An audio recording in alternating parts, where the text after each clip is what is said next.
Good morning Sethu. ഏറ്റവും പ്രധാനപ്പെട്ട വാർത്ത ഇറാനും ഇസ്രായേലും അമേരിക്കയും തമ്മിലുള്ള പ്രശ്നങ്ങൾക്ക് പരിഹാരമാകുന്നു എന്നുള്ളതാണ്. അതാണ് ഇന്ന് എല്ലാ പത്രങ്ങളിലും ഏറ്റവും പ്രധാനപ്പെട്ട തലക്കെട്ടുകൾ. വളരെ വേഗത്തിൽ നമുക്ക് ആ വാർത്തകൾ നോക്കി പോവാം. മാതൃഭൂമി പറയുന്നത് ഹാവു സമാധാനം എന്നാണ്. ഹോർമൂസ് വെള്ളിയാഴ്ച തുറക്കും. US ഇറാൻ കരാറായി ഒപ്പിട്ടെന്ന് ട്രംപ്. ആണവ കരാർ ഇറാൻ ഒപ്പിട്ടില്ലെങ്കിൽ യുദ്ധം പുനരാരംഭിക്കുമെന്ന് ട്രംപിന്റെ മുന്നറിയിപ്പ്. ലെബനനിൽ നിന്ന് പിൻവാങ്ങില്ലെന്നാണ് ഇസ്രായേൽ പറയുന്നത്. വിപണി ഉണർന്നു എന്ന സാഹചര്യത്തിലേക്ക് കാര്യങ്ങൾ മാറി എന്ന് കൂടി പറയുന്നു. മരണക്കണക്ക് കൂടി പറഞ്ഞുകൊണ്ടാണ് മാതൃഭൂമി അവരുടെ ഒന്നാം പേജിൽ ഇന്നത്തെ ആ വാർത്തയെ അവർ പ്ലേസ് ചെയ്തിരിക്കുന്നത്. മാധ്യമം പറയുന്നത് ഒടുവിൽ സമാധാനം എന്നാണ്. US ഇറാൻ സമാധാന കരാർ വെള്ളിയാഴ്ച ഒപ്പുവെക്കും. 100 ദിനം പിന്നിട്ട യുദ്ധത്തിന് അന്ത്യം. വെടിനിർത്തൽ പ്രഖ്യാപിച്ചു. ഹുർമൂസ് കടലിടുക്ക് തുറക്കും. ലെബനനിൽ നിന്ന് പിന്മാറില്ലെന്ന് ഇസ്രായേൽ പറഞ്ഞ കാര്യവും മാധ്യമവും അവരുടെ ഒന്നാം പേജിൽ നിന്ന് വളരെ പ്രധാനപ്പെട്ട വാർത്തയായി തന്നെ റിപ്പോർട്ട് ചെയ്യുന്നുണ്ട്. മനോരമയിൽ ഒന്നാം പേജിൽ അത് ഇറാനും US കരാർ ഒപ്പിട്ടു എന്നാണെങ്കിൽ പോലും അവരുടെ ഉൾപേജിൽ 8-9 പേജിൽ അത് ഒരു വൈഡ് സ്പ്രെഡായി തന്നെ ആ വാർത്ത അവർ പ്ലേസ് ചെയ്തിട്ടുണ്ട്. ഭീതി അണഞ്ഞു എന്നാണ് അതിന് ഭീതി അണഞ്ഞു എന്നാണ് അതിന് ഹെഡ്ലൈൻ കൊടുത്തിരിക്കുന്നത്. അതിൽ ഒരു പ്രകാശം അല്ലെങ്കിൽ സൂര്യൻ ഉദിക്കുന്നത് ഹോർമൂസ് കടലിടുക്കിന് നടുവിൽ അവിടെ ആ തീരത്ത് അവിടെ സൂര്യൻ ഉദിച്ചു നിൽക്കുന്ന ഒരു പ്രകാശകിരണം ഉള്ളത് കാണാൻ കഴിയും. ഇതാ സമയമായി എന്ന് പറയുന്നു.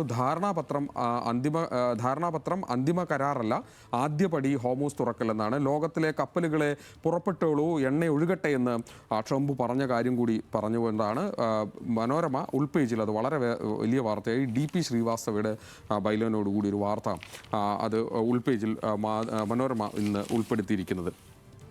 ഇങ്ങനെ പറയുന്നതിനിടയിൽ ദേശാഭിമാനി റിപ്പോർട്ട് ചെയ്യുന്നത്, ആ വാർത്തയെ റിപ്പോർട്ട് ചെയ്യുന്നത് US മുട്ടുകുത്തി എന്നാണ്. 108-ാം ദിവസം സമാധാന കരാർ.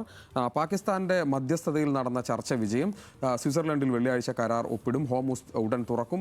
മരവിപ്പിച്ച $1200 കോടി ആസ്തി ഇറാന് തിരികെ നൽകും. ആഗോള വിപണിയിൽ എണ്ണവില കുത്തനെ ഇടിഞ്ഞു എന്നടക്കമുള്ള കാര്യങ്ങൾ വെച്ചുകൊണ്ടാണ് ദേശാഭിമാനി ഒന്നാമത്തെ പേജിൽ ആ വാർത്ത ഇന്ന് റിപ്പോർട്ട് ചെയ്യുന്നത്.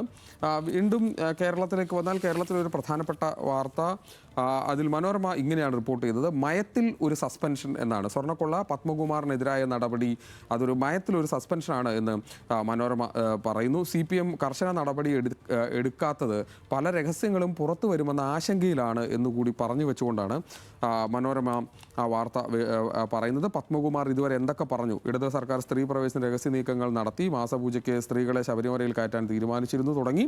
പ്രളയകാലത്ത് ആനത്തോട് ഡാമിൽ നിന്ന് ഒഴുകി വന്ന 1 ലക്ഷം ടൺ മണൽ നീക്കുന്നത് സ്വകാര്യ കമ്പനിയെ ഏൽപ്പിക്കാൻ ദേവസ്വം ബോർഡ് അറിയാതെ തീരുമാനിച്ചടക്കമുള്ള പലതരത്തിലുള്ള ആരോപണങ്ങൾ ഇതിനു മുൻപ് പത്മകുമാർ ഉന്നയിച്ചത് പുറത്തു വരും എന്നതുകൊണ്ടാണ് ഇത്തരത്തിലൊരു മയത്തിൽ ഒരു സസ്പെൻഷൻ എന്ന നടപടിയിലേക്ക് പോയത് എന്നാണ് മനോരമ ഇന്ന് റിപ്പോർട്ട് ചെയ്യുന്നത്. വീക്ഷണം പറയുന്നത് ഇങ്ങനെയാണ്. ഭീഷണി ഫലിച്ചു. പത്മകുമാറിൻ്റെ സസ്പെൻഷൻ മാത്രമെന്നാണ്. പലതും തുറന്നു പറയുമെന്ന് ഭീഷണിക്ക് മുൻപിൽ പാർട്ടി വഴങ്ങി എന്നാണ് വീക്ഷണം ഇന്ന് ഒന്നാമത്തെ പേജിൽ ആ വാർത്ത റിപ്പോർട്ട് ചെയ്യുന്നത്. മറ്റൊരു വാർത്തയിലേക്ക് വന്നാൽ ഇന്നലെ നടന്ന KSRTC സ്ത്രീകൾക്ക് സൗജന്യ യാത്രയുമായി ബന്ധപ്പെട്ട വാർത്തയാണ്. സുപ്രഭാതത്തിലെയാണ് എനിക്ക് ഏറ്റവും ഇഷ്ടപ്പെട്ട ഹെഡ്ലൈൻ. സഫലം ഈ യാത്ര എന്നാണ് സുപ്രഭാതം അതിന് ഹെഡ്ലൈൻ കൊടുത്തത്. പ്രിയദർശിനി പദ്ധതിക്ക് തുടക്കം. സൗജന്യ യാത്രയ്ക്ക് ആദ്യ ടിക്കറ്റ് നൽകി മുഖ്യമന്ത്രി. വിട്ടുനിന്ന് CPM നേതാക്കൾ തുടങ്ങിയ കാര്യങ്ങളെല്ലാം ചേർത്ത് വെച്ചുകൊണ്ടാണ് സഫലമീ യാത്ര എന്ന പേരിൽ സുപ്രഭാതം ഒന്നാം പേജിൽ ആ വാർത്ത റിപ്പോർട്ട് ചെയ്യുന്നത്. കേരള കൗമുദിയിലേക്ക് വരുമ്പോൾ വന്നല്ലോ പുതുയുഗം എന്നാണ് അവരതിന് ഹെഡ്ലൈൻ കൊടുത്തിരിക്കുന്നത്. സൗജന്യ യാത്രയിലെ 0 ടിക്കറ്റ് കളയല്ലേ, സൂക്ഷിച്ചു വെച്ചോളൂ, വിസ്മയ സമ്മാനം പുറകെ വരും എന്ന കാര്യം കൂടി പറഞ്ഞുകൊണ്ടാണ് പ്രിയദർശിനി സൗജന്യ ബസ് 9 മണിക്ക് എപ്പോഴാണ് ആ പരിപാടി തുടങ്ങിയത് അന്നടക്കമുള്ള കാര്യങ്ങളെ കൂടി ചേർത്ത് വെച്ചുകൊണ്ടാണ് കേരള കൗമുദി ആ വാർത്ത ഇന്ന് ഒന്നാം പേജിൽ റിപ്പോർട്ട് ചെയ്യുന്നത്. ചന്ദ്രിക പറയുന്നത് ഹാപ്പി ജേണി എന്നാണ്. അഭിമാന പദ്ധതിക്ക് തുടക്കം. വനിതകൾക്കൊപ്പം കന്യായാത്രയിൽ മുഖ്യമന്ത്രിയും മന്ത്രിമാരും പങ്കെടുത്ത കാര്യം കൂടി പറഞ്ഞുകൊണ്ടാണ് ആ വാർത്ത ഹാപ്പി ജേണി എന്ന പേരിൽ പറയുന്നത്. ഇതൊന്നുമല്ലാതെ വേറൊരു വാർത്തയാണ് ഇന്ന് ദീപിക ഒന്നാമത്തെ പേജിൽ റിപ്പോർട്ട് ചെയ്യുന്നത്. അത് വിലക്കയറ്റ ഭീതി എന്നാണ് അവർ ഹെഡ്ലൈൻ കൊടുത്തിരിക്കുന്നത്. മൊത്ത വിപണിയിലെ വിലക്കയറ്റം 1.42% കൂടിയെന്നാണ്. രാജ്യത്തെ വരുമാസങ്ങളിൽ വിലക്കയറ്റ ഭീതിക്കിടയാക്കി മൊത്ത വിപണിയിലെ വിലക്കയറ്റം എന്നാണ് ആ വാർത്ത പറയുന്നത്. ഇനി ചില്ലറ വ്യാപാര വിലക്കയറ്റം ഇതേ മാസത്തിൽ 3.93% മൊത്ത വ്യാപാര വിലക്കയറ്റം കുതിച്ചുയർന്നത്. കഴിഞ്ഞ ദിവസം പുറത്തു വന്ന ചില്ലറ വ്യാപാര വിലക്കയറ്റ സൂചിക ക്രമാതീതമായി കൂടുന്നുണ്ടെങ്കിലും പരിധി വിട്ടുള്ള വർധന ഉണ്ടായിട്ടില്ലെന്നാണ് സാമ്പത്തിക വിദഗ്ധർ ചൂണ്ടിക്കാണിക്കുന്നത്. എന്നാൽ കഴിഞ്ഞ 16 മാസത്തിനുള്ളിൽ ഏറ്റവും ഉയർന്ന നിരക്കാണ് ഇപ്പോൾ ഉണ്ടായിരിക്കുന്നത്. അത് വലിയ തരത്തിലുള്ള പ്രതിസന്ധി ഉണ്ടാക്കും എന്നുള്ള കാര്യം കൂടി പറഞ്ഞുകൊണ്ടാണ് ദീപിക ഒന്നാം പേജിൽ അവരുടെ ഇന്ന് ഏറ്റവും പ്രധാനപ്പെട്ട വാർത്തയായി വിലക്കയറ്റ ഭീതിയെക്കുറിച്ച് പറയുന്നത്. മറ്റൊരു വാർത്ത അത് ജന്മഭൂമിയിലാണ്. മറ്റൊരു വാർത്തയുള്ളത് അതിങ്ങനെയാണ്: മതം മാറ്റാൻ കോടികൾ, രാജ്യവിരുദ്ധ പ്രവർത്തനം നടത്തിയ US മിഷണറിമാർക്കെതിരെ UAPA ചുമത്തിയെന്നാണ്. മാവോയിസ്റ്റ് ഭീകര പ്രവർത്തനങ്ങൾക്ക് കോടികളുടെ വിദേശ ഫണ്ട് കൈമാറിയ US മിഷണറി സംഘടനയ്ക്കെതിരെ കർണാടക പോലീസ് UAPA പ്രകാരം കേസെടുത്തു. രാജ്യവിരുദ്ധമായി പ്രവർത്തിക്കുന്നവർക്കെതിരെയാണ് UAPA ചുമത്തുക.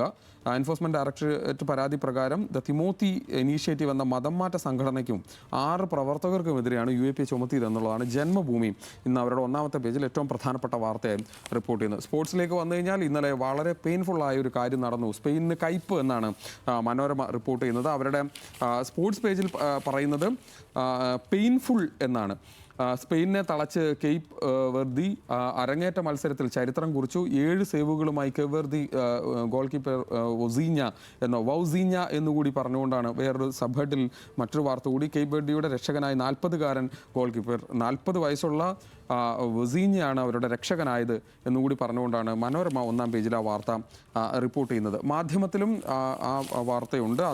അതിൻ്റെ ഹെഡ്ലൈൻ ഇങ്ങനെയാണ്: കേപ്സ് ലോക്ക് എന്നാണ് അതിന് അവർ പേര് പറഞ്ഞിരിക്കുന്നത്. യൂറോ ചാമ്പ്യൻ സ്പെയിനെ 0-ൽ തളച്ച് കേപ്പ് വെർദെ എന്ന കാര്യം അവരും പറയുന്നുണ്ട്. ദേശാഭിമാനിയിലും ദേശാഭിമാനി പക്ഷേ വൊസീഞ്ഞയാണ് അവർ അതിൽ പ്രധാന ആളാക്കിയിരിക്കുന്നത്.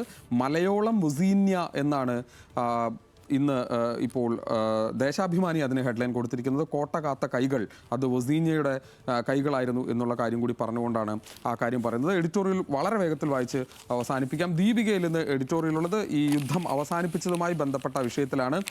എണ്ണവില ഇടിഞ്ഞു, യുദ്ധചൂഷണം നിർത്തണം എന്നാണ്.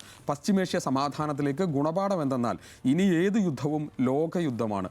ഗ്രഹപാഠം എന്തെന്നാൽ ഇന്ത്യ ഇന്ധന കരുതൽ ശേഖരം വർദ്ധിപ്പിക്കണം. യുദ്ധമറവിൽ വർദ്ധിപ്പിച്ച എണ്ണ പാചകവാതക വിലകൾ ഉടൻ പിൻവലിക്കണം എന്നാണ് ദീപിക പറയുന്നത്. അസംസ്കൃത എണ്ണവില $120 വർദ്ധിപ്പിച്ച ഇന്ത്യയിലെ പെട്രോൾ, ഡീസൽ, ഗാർഹിക, വാണിജ്യ, പാചകവാതക വിലകൾ അസംസ്കൃത എണ്ണവില $83 സ്ഥിതിക്ക് ഇന്നലെ തന്നെ കുറയ്ക്കേണ്ടതായിരുന്നു. വിലക്കയറ്റവും പണപ്പെരുപ്പവും ജീവിത ചെലവും ഒക്കെ അത്ര അസഹനീയമാണ്. യുദ്ധത്തിൽ പരിക്കേറ്റത് സർക്കാരിനല്ല, ജനത്തിനാണ്. യുദ്ധക്കപ്പലുകൾ പിന്മാറുകയും എണ്ണക്കപ്പലുകൾ മുന്നേറുകയും ചെയ്താലും നാട്ടുകാർക്ക് സമാധാനം കൊടുക്കണമോ എന്നത് അതത് സർക്കാരുകളാണ് തീരുമാനിക്കേണ്ടത് എന്ന് ദീപിക പറയുന്നു. വിലക്കയറ്റത്തിൽ പൊറുതിമുട്ടിയ മനുഷ്യരെ സംബന്ധിച്ച് വലിയ പ്രതിസന്ധിയുള്ള കാലത്ത് അവരെ സഹായിക്കണം എന്നാണ് ദീപിക പറയുന്നത്. ജനവിധിയെ വിൽക്കുന്നവർ എന്ന് സുപ്രഭാതം ഇന്ന് എഡിറ്റോറിയൽ എഴുതിയിട്ടുണ്ട്. അത് തൃണമൂൽ കോൺഗ്രസിൽ നിന്ന് 20 MP-മാർ പുതിയ പാർട്ടിയിൽ ലയിക്കാൻ തീരുമാനിച്ചതുമായി ബന്ധപ്പെട്ട കാര്യത്തിലാണ് അവർ എഡിറ്റോറിയൽ എഴുതിയിരിക്കുന്നത്.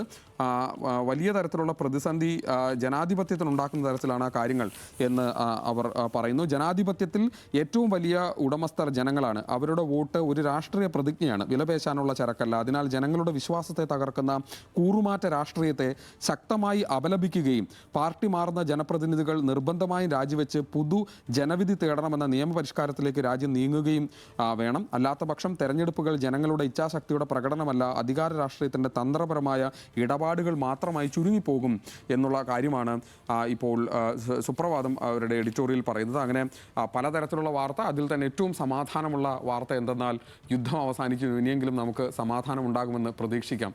തിരിച്ച് സേതുവിലേക്ക്.